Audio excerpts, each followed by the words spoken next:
The moment my mother's favorite porcelain vase shattered against the hardwood floor, I knew the engagement was over. Not because of the vase, but because of the look on Liam's face, a cold, blank slate, where just minutes before there had been promises of forever. "You're hysterical, Claire." "Absolutely unhinged," he said, not even bothering to pick up the pieces.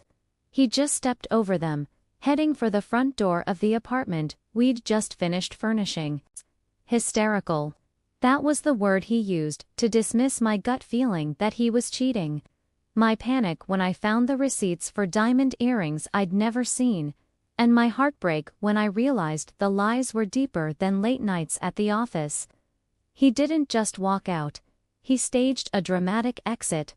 He didn't care about the engagement ring I slid off and dropped on the counter. He only cared about looking like the wronged party to the doorman he waved to on his way out. That was 6 months ago.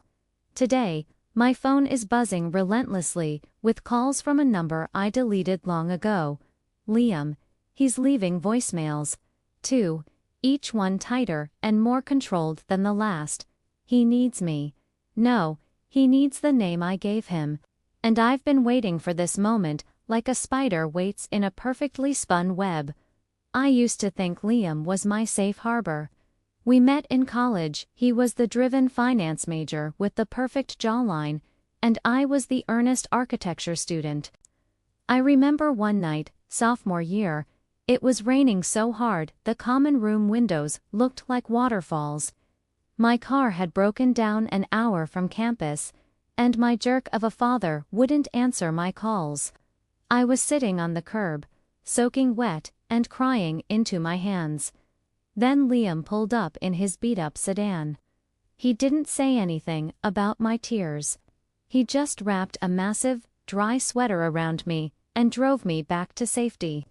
"You're too good, Claire," he'd whispered later that night, holding me close. "I'm gonna take care of you." I believed him. I poured everything into us. My trust, my time, even my career. When he started his own luxury real estate brokerage, Harborstone Group, I spent nights designing his branding, sketching out office layouts, and even helping him network with my wealthier, more established architectural contacts. I was his foundation. But men like Liam don't look for foundations. They look for stepping stones. The shift was subtle, a slow burn of entitlement. First, he started correcting my clothes, then my friends, then my opinions. The sweet protective side vanished, replaced by a cold, calculating ambition. By the time we were engaged, I was an accessory, the beautiful, compliant fiancé who never challenged his growing arrogance. The betrayal came to a head when I saw his phone light up on the kitchen counter one morning. It was a text notification, an intimate message from a number saved simply as D. I didn't snoop. I just asked him about it. That's when the performance started. He didn't deny it. He attacked. He flipped the narrative so fast it gave me whiplash. "You're reading my texts. You have a problem, Claire. You need help," he'd sneered. The argument ended with him leaving and me watching the news with my stomach in knots. He came back 2 days later, not with an apology, but with a new policy. Our finances were to be completely separate for clarity.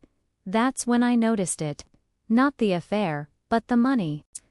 I work in city planning, and my job involves understanding zoning laws, permitting, and land acquisition, all the boring legal groundwork that real estate empires are built on. I knew how the game was played. When Liam asked me to sign a document authorizing me, as a secondary signatory, on a handful of his new corporate bank accounts, he dismissed it as a necessary measure for legal compliance and a temporary step until his business manager was fully vetted. He made it sound like a bureaucratic annoyance. But the moment I saw the account names, a cold spike of dread shot through me. They weren't just standard accounts. They were shell companies, incorporated right before his business started doing suspiciously well. And not only was I a signatory, but the majority of the paperwork listed me as a silent partner, the one legally tied to the liability.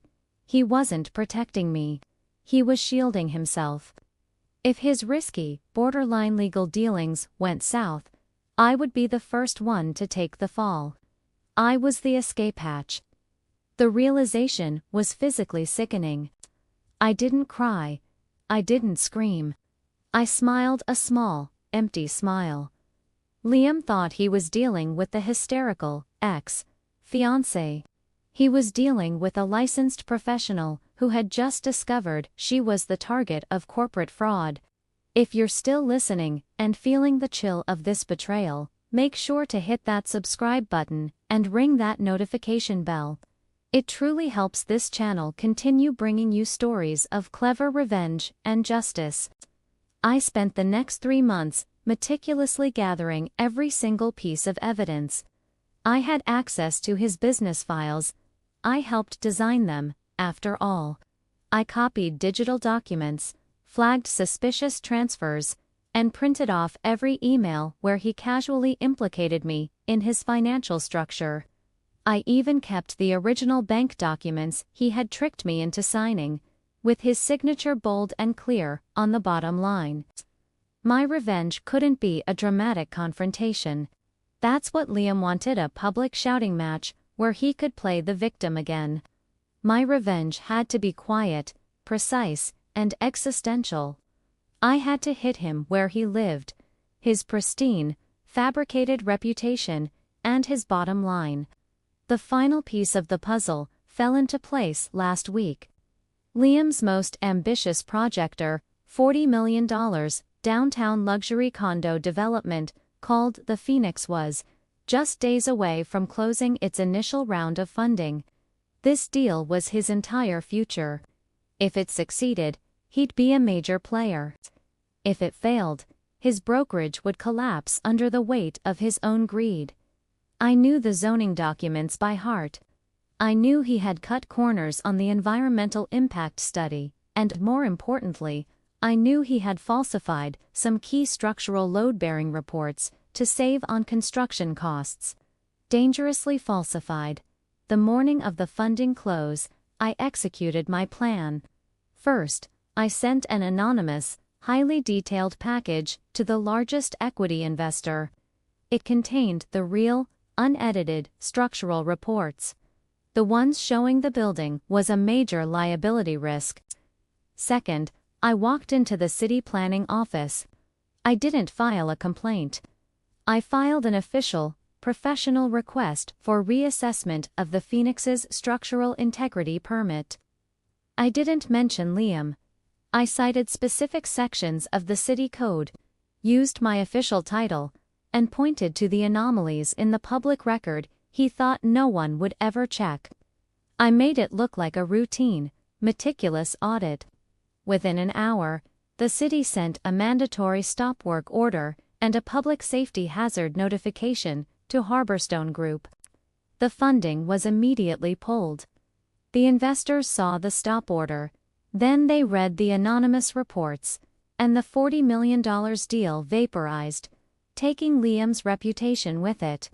At 11 a.m., my phone started ringing. It was Liam. He called me 12 times in 15 minutes. He still didn't know I was behind it, but he was panicked. He needed the name of the consultant he thought I had introduced him to, the one who handled the fraudulent paperwork. He was desperate for a scapegoat. I finally picked up the phone on the 13th call. His voice was frantic, demanding to know what I knew. I let him ramble for a full minute about the disaster, the incompetence, the city being out to get him. Then, I cut him off, my voice steady and cold. I know what a load-bearing wall is, Liam. Do you remember the day you called me hysterical for pointing out your lies? Looks like I was just being thorough. I hung up, blocked the number, and watched the news that night report on the catastrophic failure of the Harborstone Group's flagship project. The police investigation would take time, but the reputational damage and the financial ruin were instantaneous. He's left with nothing but shell companies and a mountain of legal liabilities that, thanks to the paperwork he forced me to sign, now legally fall squarely on his shoulders.